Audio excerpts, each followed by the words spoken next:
Welcome back. This is the Something About Your podcast. I am Kent Lindstrom. I am your host.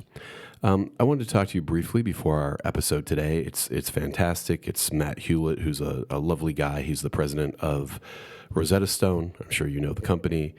I normally don't date these podcasts or put them in any kind of time in history because you end up with people referring to really kind of topically specific events, things that happened yesterday or the day before, that when people listen to these podcasts months or years from now, which they do, make no sense. I should point out, since this podcast was recorded, the coronavirus crisis has become, well, a crisis. When we were talking, when Matt and I sat down, it was sort of a distant rumbling on the horizon. So if you're wondering why we don't mention it in this episode, that's why. Not that you probably need another damn opinion about it, but there you go. So, recorded before the coronavirus crisis. The lovely conversation. I really enjoyed it. I think you're really going to enjoy hearing from him. This is Matt Hulett of Rosetta Stone.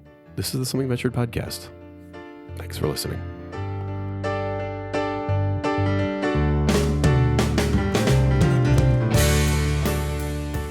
All right, welcome back. This is the Something About Your podcast. I'm Kent Lindstrom. I am your host. My guest today is Matt Hulett. How are you doing? Awesome. Thanks for having me. Thank you so much for doing this. So, Matt is the president of Rosetta Stone. I usually have to explain to people what venture firm or whatever people are working at. I think most people know what Rosetta Stone is, but the language learning company and more has been division president of Expedia, president of Entertainment, manager at RealNetworks with Rob Glaser. So you've been around the tech business for a while. I have. And I am vertically promiscuous and stage promiscuous. I've done lots of different types of things. But kind of at an interesting time. Like you came into technology maybe in the 90s when it wasn't obvious that every single thing on the planet was tech-enabled, et cetera. Mm-hmm. Were you like a computer guy, or was there some computer you used? Or Well, I'm a little embarrassed. Well, I started actually programming on a Commodore 64. Okay, that's a common response on this podcast. Yes, yeah, and I've listened to the podcast and I've heard that response. Although I don't know if everyone would remember this, but I forget what they would call it. The external device they had. We couldn't afford it, so I had a floppy disk. Yeah. I was constantly trying to program games, constantly having floppy disk errors, and constantly losing all my code. Right. And then I actually had a long respite where I didn't do any kind of technology at all, and got into it because, to be honest, I kind of fibbed and said I was a database programmer for a reinsurance brokerage. Right. I literally had a SQL book on my desk, and they found out very quickly that I wasn't a COBOL programmer and not a good SQL programmer. Yeah. So I actually got into it kind of late. That was kind of the era when the internet was cool. It like was when cool. You first got on. I don't know if you had this experience, but you kind of first get on and like there's nothing like it. It's not like you grew up with it as a kid and you're like, I'm connected via go for whatever the protocol was to like a computer in Minnesota. And I live in San Diego. And that just felt so profound at the time. Now it's like, yeah, who cares, That's right. My Wi-Fi on the plane is too slow kind of thing. But yeah, because I was at the UW, University of Washington. Oh, yeah. And now it wasn't, I don't know where it was ranked then, but now I ranked number 3rd out of 50 engineering schools around the world, thanks to Paul Allen, who's no longer with us, but his legacy is. And I remember playing Battlezone on X terminals. Wow. With, and then I was chatting back and forth with various folks, from all around the world. Or I'd Telnet into like a seismic server somewhere else. Yeah. I was just like, this is amazing. I can't believe this. Yeah. And there were probably a couple 100,000 people on the internet. It was something like that. It was very small. Yeah. I just remember it being profoundly interesting when you would go to like the University of Minnesota library and you'd be like, I looked up, this is when libraries had like cards and you'd be like, I looked up a book thing. And it was just so incredible. Yeah, it was. Yeah. And so this animates you into, where did you start in the sort of, you've worked for some pretty tough people in that, as I recall, in that group, that list. Yeah, there are some tough folks. Nothing wrong with that. No. So I've worked for a lot of Robs, Rob Glaser, Rob Burgess at Macromedia. He bought our company, Atom Films. We turned it into Atom Shockwave. Oh, yeah. And then obviously Macromedia is now Adobe. Right. Barry Diller. Yeah. Rich Barton. Yeah.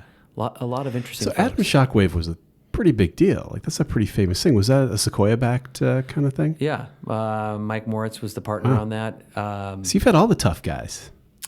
Yeah, I don't find them that tough. I kind of enjoy the puzzle. I kind of view it as interesting puzzles. I am fascinated. I've seen some of these iconic managers work for some,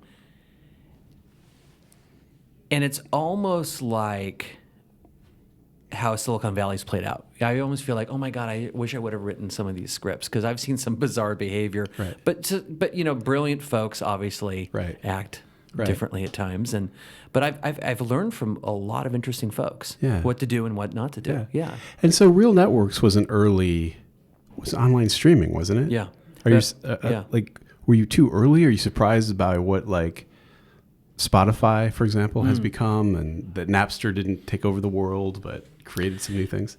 Yeah, it was an interesting arc with the business. So I was there twice. Yeah. Oh wow. I was the Real Player product manager, and I was leaving this software company actually doing terminal emulation and X-Windows emulation. Wow. So I really loved, and I still love, kind of the lower level protocol stuff, OSI layer, TCP/IP. I really, really love networking. Yeah. And it's kind of gone in vogue and out of vogue over time. People call it different things, but when DevOps folks talk to me, I'm like, oh yeah, this is really cool. And then I moved to RealNetworks, and it was called Progressive Networks at the time. And the product was being downloaded maybe 300 times a day. When I left, it was downloaded 300,000 times a day. Isn't that incredible? Like, it's amazing. Unbelievable. So I was in my early 20s. Yeah. And then, but to answer your question, the company invented streaming audio, inventing streaming, really, and then later video. The company then challenged a very big rival, Microsoft, won that legal case, had close to $1 billion to play with, and went into a lot of different directions. Right. So I think and Rob is one of the most technically astute, business astute minds I've ever worked with. Can code a contract or walk you through some reasoning better than anyone I've ever seen. Yeah. He can find that thing that you try to bury on like page 80. Yeah. Like, oh, I hope he doesn't look at the KPIs. Like he'll go right to 80. And then have like a better idea. Right. But I think, RealNetworks was early, had way too many ideas and too many ambitions, from streaming at Rhapsody to streaming radio to a device even to actually a broadcast network that was similar to Akamai at the time. So there's lots of different businesses they were in, just too much. Yeah. And so was it working for him? Your trajectory has been being a relatively top executive at relatively famous companies the whole way. You never went and started something, I don't think. I kind of did. Yeah. Well, I'm never like the ground floor person. Yeah. I'm always the maybe 2 or 3, not definitely product market fit. Yeah. But usually the theme is there's something wrong. Yeah. And so I come in and recap the business or work with the board or whatever I do. But that's not always the case, right? Like sometimes because it's notable that sometimes you've worked for companies that are turnarounds and some that aren't, that are huge brands. Yeah. How do you contrast those two sort of experiences? Or is it the same thing? It's just make things work. It's like transfer knowledge. Everyone's talking about transfer knowledge, and like I was having a discussion about transfer knowledge with somebody around AI2, actually at the Paul Allen Institute for AI, and they have amazing cadre of engineers, NLP engineers. And we're talking about transfer knowledge, and I'm like, boy, it's funny, the older I get and the more verticals I go after, even based on stage, there's transfer knowledge that is very similar. Like a lot of the same things, whether it's a small team trying to self-cannibalize a P&L at a big company or starting out and trying to grow. The set of things you look at are pretty similar. The scale is different. The fear is different. Like I was talking to someone the other day, and I said, hey, what does it feel like if I said to you, by the end of May, if this doesn't work, you're fired? Yeah. And this person's been in a big company for a while, and they seized up and tensed up. And I said, you're not. But that's kind of what it feels like as a startup. And it's exhilarating, but it's crazy because you're always trying to raise your next round of funding. You're almost running out of money, but you're fearless. Big companies, you definitely have a net, and you feel more comfortable. Right. So there's an intensity knob. Yeah. I'm sure you've experienced the same thing. And one of the things I've been struck with in having been in big companies is that people always kind of criticize big companies for not innovating. But what I think people don't realize is how hard it is to take a cash flow, a declining cash flow, and get rid of it. I mean, Yeah. Blockbuster, Yeah. you know, Totally. whatever happened to them, I'm sure they were like, they weren't idiots. They knew what was happening, but at some point they were probably like, yeah, but the stores are generating like all this cash. It's a pretty hard thing to do. It's extremely difficult to self-cannibalize. And actually, there was, not to promote another podcast, but there's another one, Acquired. Is Yeah. another, Oh, absolutely. Fantastic. And Ben, I know Ben Gilbert from Pioneer Square Labs. Oh, yeah. They broke down Netflix. That's a fascinating story in and of itself. We won't go too much into detail, but there are companies that are really good at it. Like Amazon is a really big startup. I would say Expedia it used to be a really big startup. It shrunk as of yesterday. There was a big layoff. Yeah. Rich Barton, for a gentleman I worked with and for, really instilled kind of small teams and kind of building like a startup. So it can be done. It's very difficult. Yeah. It's a new phase that we do venture investing, and there's certain companies people come along and, you know, we say, why isn't so-and-so going to do it? It's like, well, they're a big old company. That's fair because it's true. It's hard to cannibalize.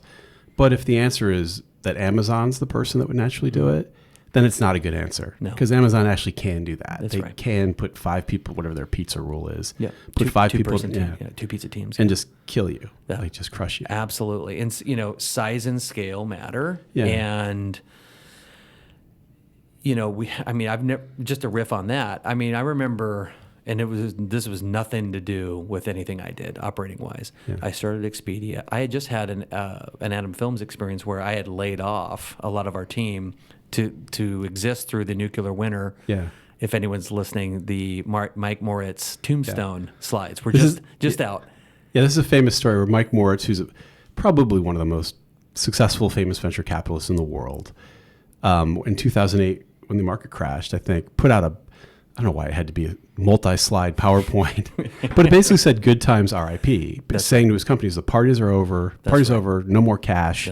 Cut your cash burn. Make tough decisions." That's right. And I think that was a seminal moment in my career because up until then, I had no real visceral, intellectually yes, but visceral feeling or understanding of what it was like to run out of cash, or when no cash was available and everyone was saying no ads will ever be purchased again on the internet. I mean, it's kind of what it felt like. Right. I remember my commute in from Marin. I was taking corporate housing. All of a sudden went from like an hour and a half to 2 hours to like 15 minutes. Yep. And it was really mind-blowing for me. So coming out of that as a young man, I was at Expedia and I saw back to the story of immediate operating leverage of this size and scale. Like this is what it would be a bad day for a company. Yeah. We were at the company. I was just watching this from the side, and we launched hotels, merchant hotels, where we were more of the market maker for hotels.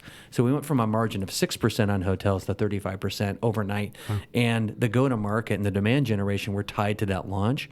So basically our next nearest competitor, who was number one, Travelocity, Right. couldn't buy an ad, it seemed like forever, on the internet because we just had size and scale. And so it goes back to your Amazon comment. When applied correctly, it's very difficult to compete as a startup against someone who's wired that way. Yeah.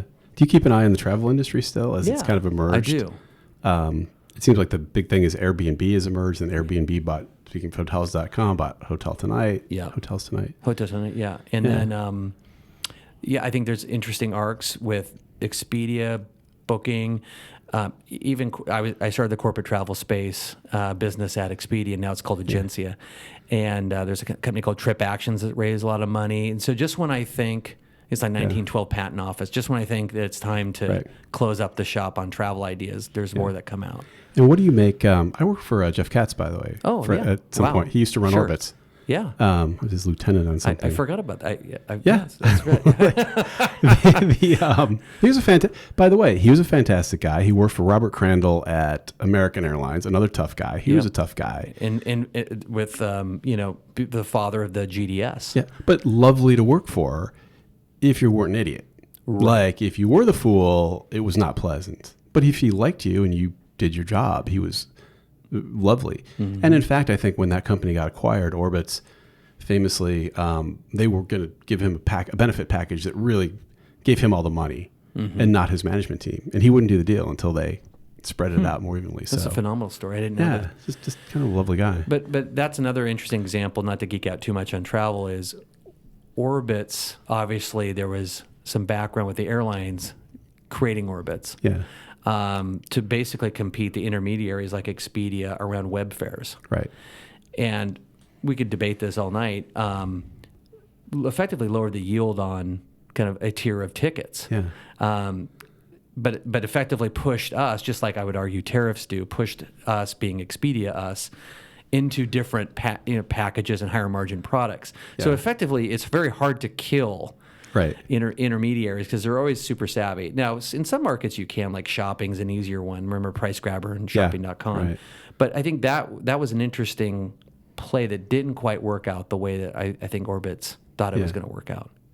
What do you make of, 2008, there was that RIP, good times and all that. It was a dark time. And people thought the ATMs were going to stop, putting out money. And people were talking about buying gold. Right.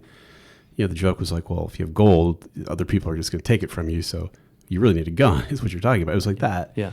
It was actually the best time to start a business, buy real estate in San Francisco, invest in the stock market and wait for the next 10 years. Yeah.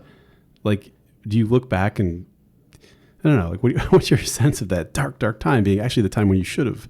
It was just the beginning of this amazing run. It feels like every Buffett posts you ever read, about timing and when things are expensive or not. I think we're all debating when this run will last, and obviously the coronavirus is not helping at all.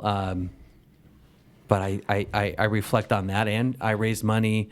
It's interesting. Maybe everyone shouldn't take notice when I raise money again, but we raised money, about $20 million with Sequoia Capital, Allen Company, and others, right around the time of the crash in 2001-ish. And then 2008, just prior to that, I raised money from Draper Fisher Jurviston right before the crash. Oh, yeah. So I've seen two of these and raised money right beforehand. Yeah. Pretty good timing. Serendipitous, but right. I definitely have I remember having a spidey sense. You can kind of feel it, like when things just get insanely too expensive, and people are getting sloppy, and you can kind of look at so I don't feel like that's now, but it feels like it's more now. Obviously, you're going to be directionally correct now. We are at the end of a run. Yeah, no one knows when. Right. Although there's the old joke that like the market can stay irrational longer than you can stay liquid, and there is the thing where the market could be good for 10 more years, like just because it's never happened before. Like lots of things have never happened before, and of course it could crash tomorrow. Mark Andreessen talks about how the world is just getting connected with 5 billion people, and when he started Netscape, there were 50 million people online. So he's like, yeah, it is a different time to start a business. Things can be worth $1 trillion, and it not be a joke. So it's a different time. It is a different time. How did you? So you come to Rosetta Stone now. That's a completely different thing. This is a it's been around for a while. It's a very famous brand, the famous yellow boxes, language learning. How do you come to this kind of thing? Yeah, I do a lot of turnarounds. It's the first time I've actually joined a company where everyone knows what I do. And they know the product. Yeah. They have an idea what the product is, at least. They like it. Yeah. They like the product. It just had a lot of operating hair on it, meaning it was a business, which I'm happy to say we're out of, where we were still a perpetual business selling CDs. We haven't moved to digital yet. It's hard to explain that to investors about the transition from perpetual to subscription software because you're amortizing your costs, amortizing your revenue differently, deferring it differently. And it was turning around a business which its biggest competitor is no one knows you have a digital product. I remember when I started, a friend of mine who worked at Apple at the time around the App Store said to me, he sent me an email, I'm so excited that you started. Hopefully we get a mobile product soon in the App Store. I'm like, we're in there. Right. And so to me, what was exciting is it's very rare in your career you get an opportunity to attach yourself to an iconic brand that can still resonate and be big. It's not like, let's turn around MySpace. Right. And so a recruiter friend of mine talked to me about it and let me know about it. And I thought it was, wow, a public company opportunity. Right. And also we have a third of our business is really helping US K-12 kids with literacy. Yeah. And I'm dyslexic. My youngest is dyslexic. And I didn't know that aspect about the business. And what is that? So I've had a number of people on this podcast. So most of the people on this podcast are pretty successful. That's why they're here. A weird proportion have been dyslexic. I had a woman on, Kelly Fitzsimmons, who has started and sold multiple security businesses, now runs a huge business, wrote a book about depression in Silicon Valley. Dyslexic and couldn't read till she was like 20. Is there something about dyslexia that once you overcome it, you have some advantage, or what is the? It's notable. That It a is lot notable. Of, And you know, growing up, this was not well known. I actually didn't know I was dyslexic until after college. Yeah. My mom hopes she's not listening to this podcast. Thought she didn't want me to be a special kid. I said, Mom, actually, that would have been good. I would have had more time in tests. Yeah.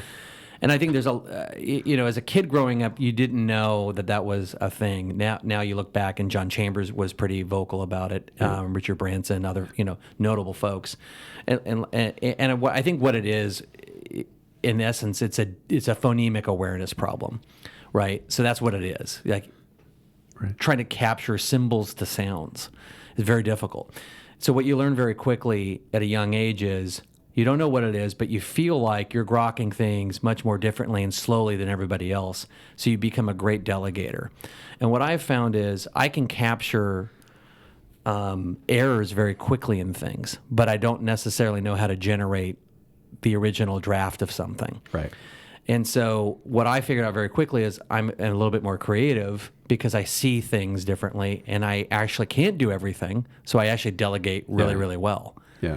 And so we dyslexics tend to be more creative. We actually are good at kind of abstract thinking, like a lot of astrophysicists are dyslexic. So I just think it's an advantage. When you think about diversity and inclusion, it's not just gender, ethnicity, sex, which is gender, but it's also like how you view the world. And I do think dyslexics have a unique advantage. Yeah, that is the thesis I developed. I talk to people, whatever, my amateur thesis is that you develop some other coping skill. Yeah.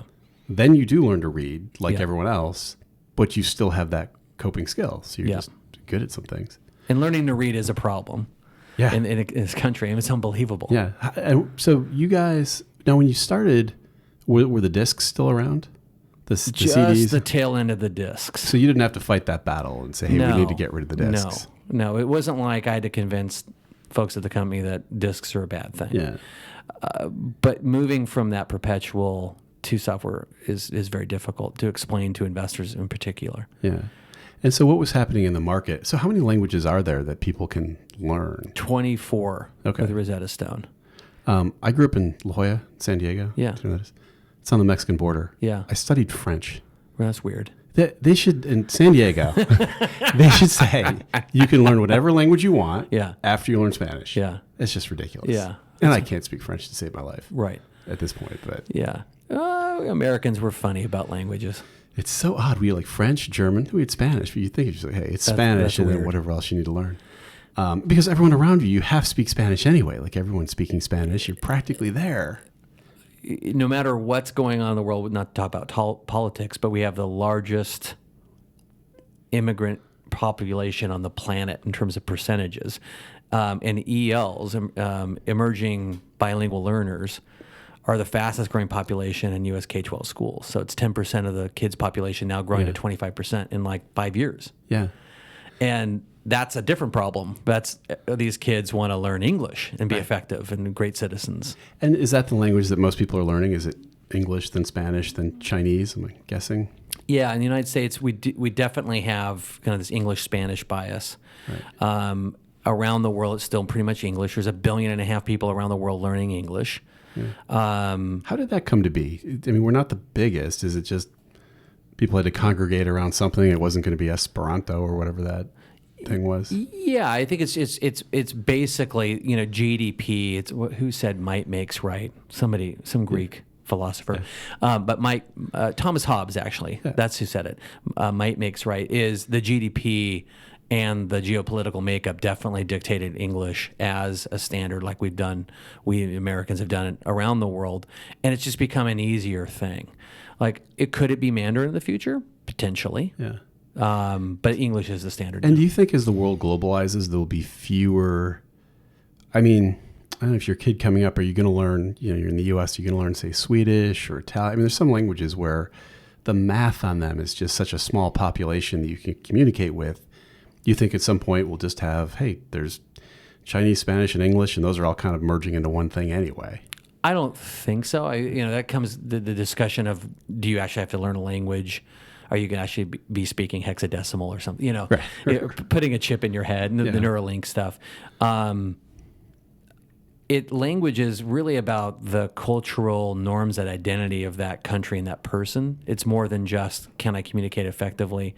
And when you start dissecting, and I'm not a linguist, but I know one. Yeah. And when you start dissecting, like even like at a phoneme level, there's like 44 phonemes in the English language. There's 22 in Mandarin and Spanish. You start dissecting how words are conjugated, how the structure of the sentences are different, and how that's intertwined to the culture. Right. No, I think everyone's going to want to hang on to their culture than their identity. Yeah. I hope so. I'm not seeing no data that suggests that everyone's going to adopt less languages. Now, whether they need to learn a language and how much time they need to spend on learning a language, that's interesting. Yeah, that could change in the next 20 years. Right. Is Google going to come out with a little box where I don't need to learn a language and I talk into it and out comes words on the other side? Well, they do it, with their Duo, or is it the phone they have, the headset they have? Yeah. They do that, and there's a bunch of products that do that. And I would say in terms of translation, there's no reason why for simple conversations why you wouldn't be using kind of these auto translation devices. But there's subjectivity to language that is very hard to capture. I think AI eventually will do a much better job at it, but jokes, social norms, right, these types of things become very important. And eventually, will they be incorporated into AI and NLP technology? Perhaps. Yeah. Perhaps. And the need to learning a language, may be less over time, but understanding the cultural norms and how to communicate to someone that's still hanging on to their identity is still going to be important. So as you come into this market and the CDs are going away and the mobile experience is becoming bigger, what is the competitive landscape? Is there some little mobile upstart, or is it too hard because you've got 25 years of language content? Yeah. Like, what's the landscape that you're sort of firing into? Yeah, it's always like, given your background, obviously everyone, the motto is you want to go after a big market and shrink it. And the language market is a pretty big market. If you think about, well, let me step back. If you think about like the two big markets that really haven't been transformed yet into digital, it's healthcare and it's education. Yeah. Education is like $6 trillion or something. I could be off by a little bit, going to $10 trillion, like, I don't know, in like 5 years. Mm-hmm. If you look at the language space, that's much smaller. So it's about a $50 billion market. 90% of that's offline schools and tutoring. Right. And the digital piece is like, sub 10%, and it's growing faster. So I would say that from an overall market perspective, the consumer space is the most interesting space. It's like 60% of the market. Yeah. Now, to answer your question, there's a lot of players that are innovating in this space. Duolingo being a notable one, right, a unicorn in its own right. Yep. With a freemium model. You mentioned Spotify. They're the kind of the Spotify of language learning, with a little bit different dynamic than music, because music has a lot of benefits around kind of a network effect, owning it, sharing it. There's just different intrinsics to it. Language learning is a personal thing, and so I'd say they've done a masterful job. They being Duolingo at 300 million active users, growing the base of customers that I like to joke with. Now I have a large base of customers that want to use Rosetta Stone. Right. I think they've done a masterful job, but I think there's a huge opportunity to actually figure out how to take all of that offline school and tutoring stuff and make a comprehensive solution on the software. Yeah. And that's what's intriguing to me. It's not like the if I was just a restart guy and I said, okay, I came in, changed the team out, changed the strategy, changed the business model, smoked a cigarette and moved on with my life. Right. That's a reasonable answer for some folks. I think the interesting thing with this business is, how do you take all the stuff that's being taught in a class and make it very, very inexpensive and comprehensive? Mm-hmm. That would be cool. Yeah. And that's what's getting me excited as I think about the next chapter. It feels like it's such a solitary experience, like learning a language. I use Rosetta Stone. Yeah. And, every day did it. Then after like 100 days, I was just like, it's a grind. Yeah. And everyone I know who learned a language did that, used Pimsleur or Rosetta Stone, whatever. But the successful ones sort of went to the middle of Ecuador for 6 months, where nobody speaks any English. Yeah. And they said it sucked for 6 months, and then at the end they got it. Yeah. Like, seems to be. Yeah. Is there a way to speed that up. Yeah, or do it with technology. Yeah, there is. Yeah, and I would say we're like in the early innings there. Like even for all the successful new starts, and I'm not going to denigrate a competitor, but I'm not that impressed. I mean, we've at Rosetta Stone have basically been playing defense. Like I've been taking all this old tech, moving it to mobile, and actually not even doing the cool stuff. The cool stuff is, for example, I have a speech recognition technology. You speak into it. I'll map it against a machine learning model against like 10,000 plus native learners in that language, and I'll tell you with an audible beep whether you're doing a good job or a bad job. Yeah. Wouldn't it be cool is that if I'm talking, it actually understands this is my problem, rolling my R's in Spanish, or there's something specific tonally that I'm not getting right. Yeah. And the software is just spoon feeding me very adaptive, personalized things back. So yeah, I think there's some opportunity. Now, who does that better than anyone else? Whether it's learning a language or actually learning anything, if you had a human tutor sitting right next to you that you liked and you respected, that held you accountable, that's the best way to learn. That's extremely not affordable for the majority of anyone on the planet. So I think the software, this has been discussed in education for years, the software can get adaptive and more personalized. And I think with language learning, most definitely. Yeah. Is there anything you see from where you sit and all the languages and people coming in and out of languages that tells you anything interesting about the world that's going on in the world, that people are learning this or not learning that as much, or I don't know. You have an interesting perch. Oh, no one's ever asked me that question. Yeah. So we have a corporate business. So just to explain the business, so the perch is interesting because the perch has a couple different views. So on the poop deck, above the perch, I guess, is I have an enterprise business where we have big clients like Accenture and Vodafone and GM, where we have both kind of human-based tutoring that we deliver digitally, one-on-one and group, as well as the software. So it's beginner to advanced. That's different than the consumer offering where we just have the beginner option. So for the beginner, if you're a North American customer, the use cases are primarily, I'm going on an adventure. I'm going to enhance myself. I'm going to be more empowered to do something. And so the core use case is I want to be connected to a global community. Right. The use case is completely different outside the United States. Right. The use case outside the United States is I need to get this language under my belt because usually it's speech confidence. It's not reading and writing. Yeah. Anyone can pass a test, right, but communication's suffering. I need to get from point A to point B, or in this case, an advanced or intermediate level of English to further my career or further my academic career or professional career. Yeah. And so the types of things that are really being discussed specifically are, how do I run a meeting? How do I get a promotion? Right. What are the things I need to do across all these different countries that help get my agenda moving? Right. They're very different. And so this is only half of the business, right? So the other half of the business is just plain old reading.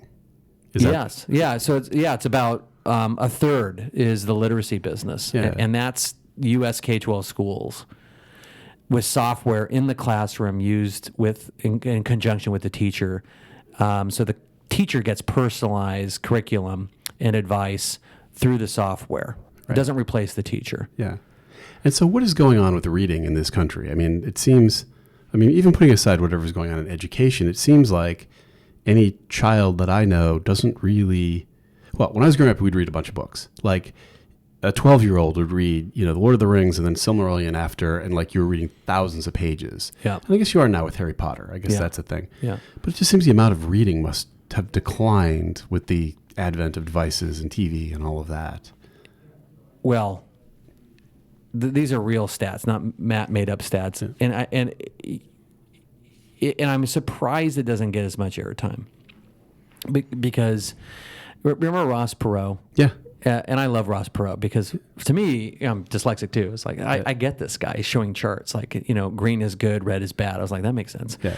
And for me, what was shocking to me coming into the space was to learn that 2/3 of children by the time they get to third grade are reading below grade level. Yeah. And by 8th grade, they're still reading below grade level, the same percentage. Right. And it's been like that for like 30 plus years. And I think the answer is relatively simple as to what can change because curriculum is actually delivered via reading. 85% of what is being taught is delivered via reading. yet the instruction that teachers are provided on how to teach reading is inconsistent and wrong in many cases. So there's this conceptual construct called balanced reading, where you're kind of reading for the sake of reading, and where it's okay to make mistakes. It's enjoy authors, enjoy the text, enjoy your Tolkien, but not specifically go through what's called the science of reading. And science reading is not just phonics, breaking down symbols into smaller pieces of a word. It's phonemic awareness. So how do those words come to sounds? It's automatricity, it's comprehension, it's vocabulary, it's structural analysis of how things work. There's 6 components of reading that need to be taught consistently in the United States. And the reason why it's not taught consistently is Americans, we don't like the federal government getting involved in schools. Yeah. And so state and local taxes pay for a majority of schools. 8% is federal funding. And so, if it was me, I waved my magic wand, we'd start dictating very consistently what the science of reading looks like and provide more real-time assessment. It doesn't have to be my product. It can be lots of different products on how those students are progressing. Because if you can fix that, then everything else gets fixed. Right. Whether you want to code, do math, social studies, everything else gets fixed. Right. There's 1.2 million kids that are dropping out of school every year, and if you can't read, you will actually not do as well in life, both financially, but also you have a better chance of going to prison. Yeah. So a lot of states now, I don't know if you know this, actually predict their prison population based on illiteracy rates. That seems crazy. And it's fixable.